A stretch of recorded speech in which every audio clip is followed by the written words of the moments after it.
नमस्कार साथियों, बहुत स्वागत है आपका। उत्तराखंड में बहुत सारी चीजें ऐसी हो रही हैं जिनको लेकर साल 2002 से ही सवाल उठते रहे हैं, या आप यूं कहें कि 9 नवंबर 2000 के बाद से ही सवाल उठते रहे हैं। उन सवालों का जवाब अब तक कोई नहीं तलाश पाया, और वो सवाल ऐसे हैं जिनका सीधा असर पब्लिक पर होता है, जनता पर होता है।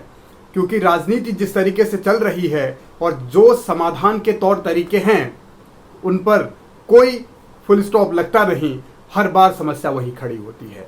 समस्या है बेलगाम नौकरशाही की, जिस पर हर सरकार लाचार नजर आई है, और ये सरकार भी बेबस, लाचार और असहज दिख रही है।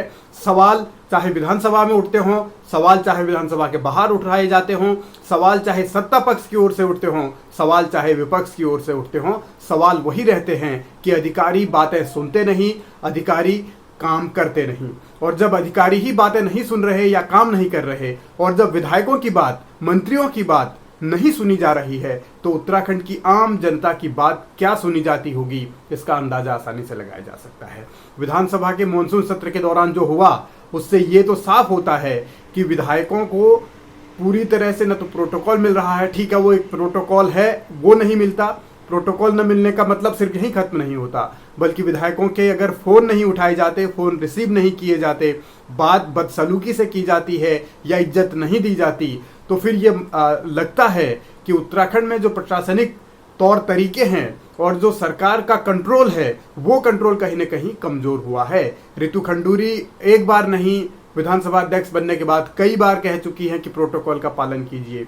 उससे पहले वाले अधिकारी, उससे पहले वाले स्पीकर भी कह चुके हैं, तब भी अधिकारियों की यही मनमानी की शिकायत होती थी।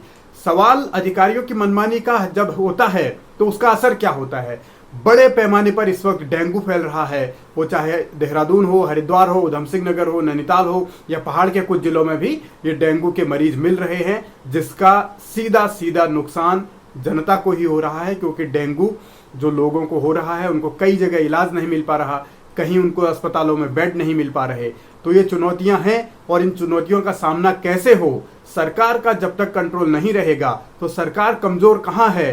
पूर्ण बहुमत होने के बाद भी सरकार कोई डिसीजन क्यों नहीं ले पा रही, अधिकारियों पर एक्शन क्यों नहीं ले पा रही, ये बड़ा सवाल है। भ्रष्टाचार के मामलों में ये जरूर कहा गया कि कई लोगों को गिरफ्तार किया गया या सस्पेंड किया गया, जेलों में डाला गया, बहुत सारी चीजें, लेकिन उसके बावजूद अगर जो जिम्मेदार पदों पर बैठे अधिकारी हैं वो चुने हुए प्रतिनिधियों की ही बात नहीं सुन रहे, तो आम जनता की बात कैसे सुनेंगे। दूसरा पहलू अधिकारियों की मनमानी का अतिक्रमण वाले मामले में दिखा। अतिक्रमण जब हटाया गया, तब बाद में 8-10 दिन बाद धामी मुख्यमंत्री कहते हैं कि जनता का उत्पीड़न बर्दाश्त नहीं किया जाएगा। आखिर कौन उत्पीड़न कर रहा है भाई, कौन उत्पीड़न कर रहा था? सरकार आपकी, अधिकारी आपके, तो इसका मतलब कि आपका कंट्रोल अधिकारियों पर था ही नहीं, उन्होंने अपनी मनमानी से सब कुछ कर दिया।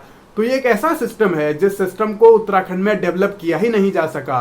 अफसरों की मनमानी की वजह से जनता को नुकसान हो रहा है, और इस पहाड़ के भीतर जो परेशानियां हैं उनकी बहुत हद तक वजह सरकार की कमजोरी, सरकार की नाकामी तो है ही, साथ में अफसरशाही का इस तरीके से बेलगाम होना भी है। अब ये बेलगाम नौकरशाही कैसे थमेगी, यही बड़ा सवाल है, यही सरकार के सामने चुनौती है।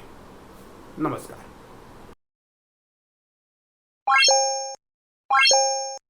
What?